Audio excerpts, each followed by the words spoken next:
Hello everybody, Jules here and welcome back to Mystery Lake. So today I'm here to present a very weird deck, a very unusual deck, at least for me, because I don't usually play this kind of deck.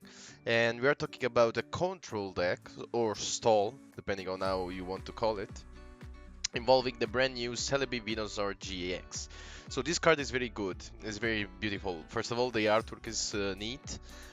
He's a good attacker because the attacks are pretty much all good. Pollen Hazard goes for 50 damages and burn, confuse, and poison your opponent's active Pokemon, which basically means that regardless of what's the HP of the opposing Pokemon, he's going to be in a tough shape after this attack. Even if he is a GX with 240 HP, getting 50 damage plus all those status conditions is definitely not good. So this is actually one of the most used attack, aside from the GX, of course, for this Venusaur. And it is because most of the time we don't really want to take a KO with the 150 damage from Solar Beam, but we want to put the opponents in a tough spot because let's go through all this status. Basically, burned. The burn puts 20 damage 2 damage counters on the Pokemon in between each turn, and in between each turn you flip a coin, and if it gets head is healed. If its tail is still burned. So 20 damage per turn is okay. Poison is 1 damage per turn without the possibility of being healed with the coin flip. But what I wanted to mention when I was talking about putting the opponents in a tough position is the confusion. The confusion doesn't put you any damage in between turn, but whenever we try to attack while confused, you need to flip a coin. If it gets head, you attack. But if you get tails, you put 30 damage on your Pokemon, the one who attacked. So normally people tend to not attack. They tend to avoid attacking while confused, to avoid getting themselves 30 damage. So when you force them to play in a different way, you force them to switch, you force them to evolve, you force them to play a Goodsma maybe. So that's why this attack is very helpful. And of course, the Evergreen GX allows us to not be out milled. The strategy here is basically to get till the end of the game, until our opponents run out of card in his deck, and we do that by constantly healing Venusaur, for this the shaming come very handy, but also by using the Vileplume, which is invulnerable to against, cannot be attacked by basic Pokemon. So we do that, but of course, when doing so, the risk is that you can also finish your cards. Maybe you can finish your cards earlier than your opponents, and that will not work. And that's why I was referring to the GX, because the GX attack of the CelebiVenusar, because with if you okay, it deals normally 180 damage plus heal all the damage from the CelebiVenusar. But if you can attack with one extra grass energy, so 3 energies and plus 2 two colorless, you get to shuffle all cards from your discard pile into your deck, and that is self-explanatory. When both us and our opponents are running out of card in the deck, we can shuffle all the discard pile in it, and that's pretty much awesome. We have a line 3-3 of Vileplume. Vileplume is finding a lot of play recently because of most of the competitive deck are made exclusively, or if not exclusively, mainly of basic Pokemon, and these cards simply cannot be attacked by those. Let's think about, for example, the Malamar. The Malamar has all basic Pokemon, the Ultra Necrozma. All of the attacker from that deck are basic Pokemon, given the Dawnwing Necrozma, the Ultra Necrozma, the Giratina. So the only way you can attack is with the Malamar or Starmie. We've seen it played. So it cannot deal too much damage with those. Malamar does only 60 damage. Starmie, I believe, 40, and we can easily heal 60 damage either with the Shaman or with Gardenia or with the Life Forest Prism Star. The Zapdos, most of the Zapdos play only basic Pokemon except for maybe the Jolteon. And yeah, this is pretty important because okay, the Jolteon can knock us out with just one extra power, but he cannot. He will have a tough time against the CelebiVenusaur. So we need to get. The main objective is to constantly get the worst matchup possible for our opponent's active Pokemon. If it's a basic, it will be the Vileplume. If it's not a basic, it will be the Venusaur GX. And we are aiming of having several Shining in the bench constantly. Also, so this is for the Pokemon basically, and for the item, we have 3 enhanced Amber to pursuing the stall, let's say, strategy and discarding enemy special energies. The Nest Ball and Net Ball are of course meant to get us basic Pokemon, either or grass energies in case of Nest Ball. 3 rare candy of course are for the Vileplume. 2 other Paradise, Conservation Area, and Life 1, Life Forest are our stadiums. And the other Paradise Conservation Area is meant exactly for the CelebiVenusaur, so that it takes 30 damage less because it's a basic, and this card lets basic grass and basic lightning Pokemon take 30 damage less from the opponent's attack. And the Life Forest Prism Star is supposed to heal us. So let's take a minute to talk about the trainers, because you can see a lot of different trainers here. So let's go through all of them, starting from the Steven Resolve. So Steven Resolve is very widely played in control decks because it allows you to search your deck for up to 3 cards, regardless of what they are. Like, you can take all the cards in your deck, but then of course you have to shuffle your deck and end the turn, which is basically the reason why this card is not played outside of control deck, or stall deck, or again, however you want to call them. But the reason why we want this is that ideally we are going to have one Venusaur GX in the active position after turn 1, and that Pokemon can take a lot of damage. And while he tanks, so he takes damages, we are free to play Steven Resolve turn 1, turn 2, turn 3, of course, by getting one Steven Resolve out of among the 3 cards that we can draw with the first one. So it's kind of a loop, Steven Resolve loop.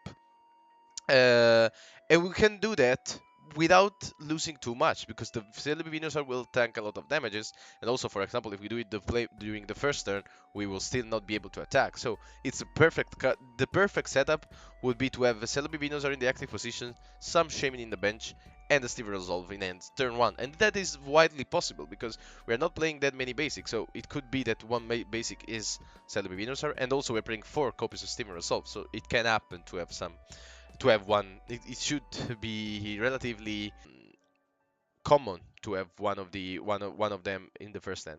In case when we lose them, when we finish them, we could be able to get them out, get them again with the Lusamine. We are playing 2 copies of the Lusamine. However, I would not say that the main use of the Lusamine is to get Steven Resolve back from the discard pile, because usually after a few turns, we don't want to play Steven Resolve anymore. We want to attack, or we want to play other supporters. For example, a Bane Analysis to get ourselves a rare candy for the Vileplume, or Gardenia to heal 80 damage, or Erika's Hospitality to draw cards, or Goodsma to, yeah, of course, to switch Pokemon. So so the Lusamine could be more helpful to retrieve exactly one, for example, a Goodsma, to put us in the favorable spot, in the favorable position. So the one, for example, if you are facing an Ultra Necrozma against the CelebiVenusaur, the Ultra Necrozma can attack our CelebiVenusaur. So we would want to Goodsma the Ultra Necrozma out and the Venusaur GX out, so that we can have a Vileplume facing, for example, a Giratina, or another Ultra Necrozma, or Dawnwing Necrozma, or whatnot. So that's the idea. We could use Lusamine to get the Goodsma again after we use the first one, because we have played only one. The same goes for the Acerola. The Acerola is a wonderful card in this deck, because once the Venusaur GX, the CelebiVenusaur GX is there, we are not going to be able to retreat it, or at least not easily. And the Acerola comes very handy in this case, because the CelebiVenusaur can take a lot of damages. If we have no possibility to do the GX, no possibility to heal them all with Life Forest, Shaman, Gardenia, whatnot, or whatever, we can just Acerola, and maybe we have a Vileplume in the bench. We can just Acerola the CelebiVenusaur out, so cleansing it from all the damage because we put it in our hand, and promote the Vileplume. So this is kind of our way to switch Pokemon. And also, this is a very important card. We are played one only one, but again, the idea is to get them again with the Lusamine, because also the Lusamine allows you to have a kind of a loop, because you can, after you use the first Lusamine to get I don't know, two supporters, you can use the second Lusamine to get the previous Lusamine and another supporter. So you can recycle the Lusamine pretty much endlessly, and so you know that you will have always the supporter that you want in your end. Basically, okay, you cannot play for the turn after, because the turn you play the Lusamine, you cannot play another one. But still, the idea is, I think, clear here. The last one that we have not talked about is the Brock's Grid, which is the new supporter coming out from Team Up. And basically, what it does is simple: is shuffle six in any combination of Pokemon and basic energy cards for your discard pile into your deck. The idea is that whenever you are, again, as I said before, the opponent's uses card, he thin the deck, he will thin the deck, but so will we. So the idea is to use the Brock Grix to shuffle 6 cards back into the deck, which means that whenever we are running out of cards, let's say we have 10 cards left in the deck, we can just Brock Grit and shuffle back 6 cards between comprising Pokemon and energies into the deck. It's very useful to gain more turns whenever for example, we cannot use this attack, or not with the extra energy to shuffle the discard pile, for example, or if we have lost both. Well, if we have discarded our CelebiVenusaur for some reason, or if we had one prize, then the other one is dead, we can take it back in the deck with the Broke's Grid.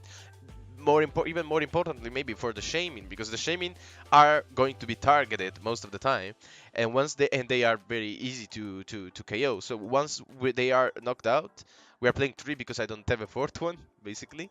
But anyway, once they are knocked out, we can get them back with the Broke's Grid. Yeah, okay, get back into the deck, and then we fetch them with Nestball, or whatever. So the Broke's Grid is pretty useful, and also we can use it multiple times thanks to the Lusami.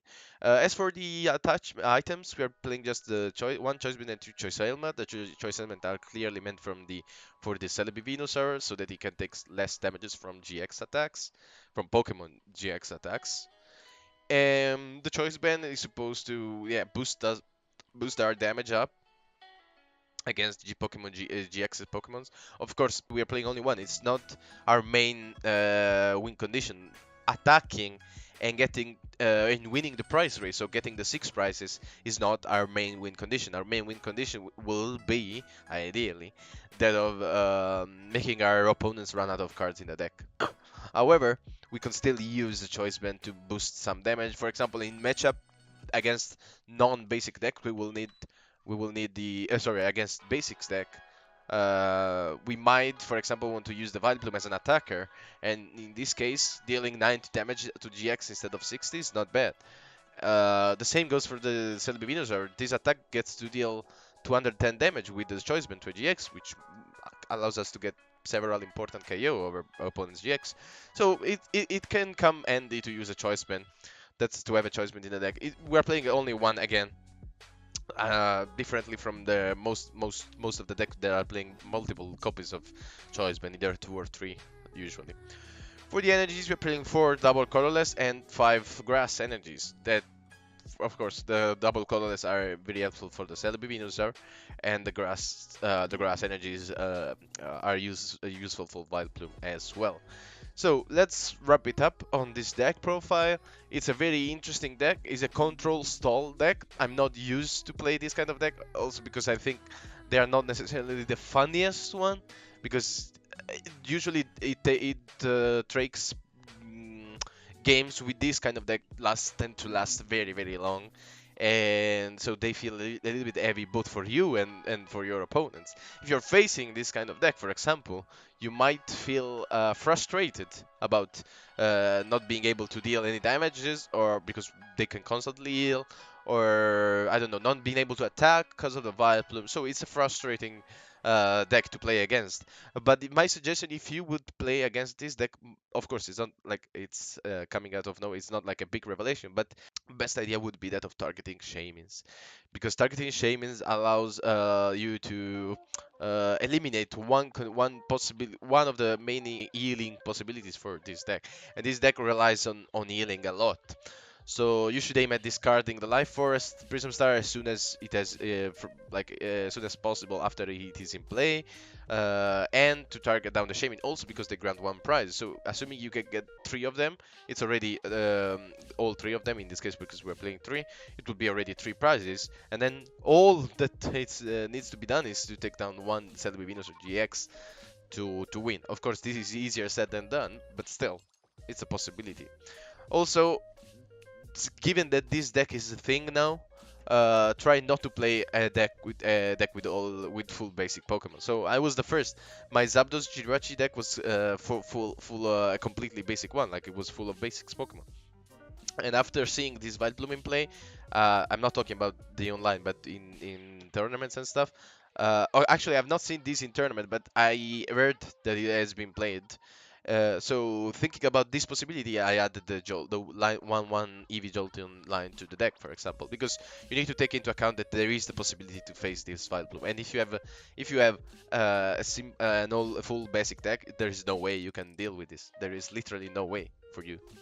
So those are the recommendation, and also this deck is clearly weak to fire, but that's clear because it has weaknesses. And then Charizard, for example, would be always able to take KOs over Vileplume, over CelebiVenusar. He just need one energy, and then he could use his ability to get two more and deal 360 damage. So there's no chance for the Celebi to survive with the Ether Paradise or with any of these cards actually. So the Charizard is clear the type of matchup. Not all the fire deck, because if we face a Blacephalon, we can just put the Vileplume into the active again to face the Blacephalon. It will never be able to deal to kill us.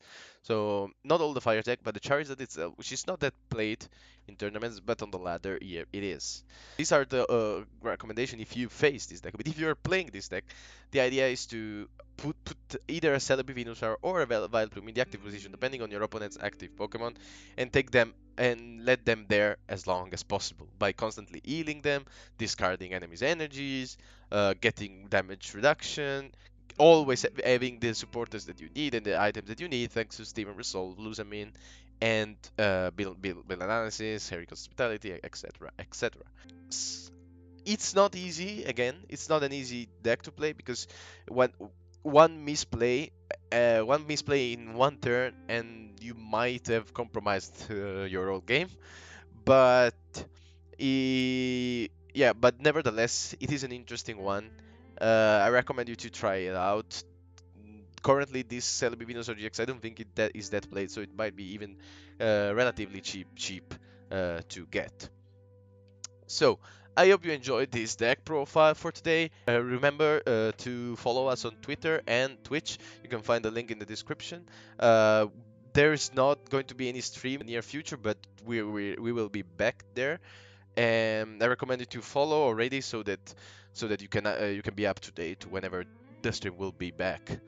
That being said, I will see you. I hope you enjoyed this video, and I'll see you guys in the next video with the testing of this wonderful deck. Bye bye.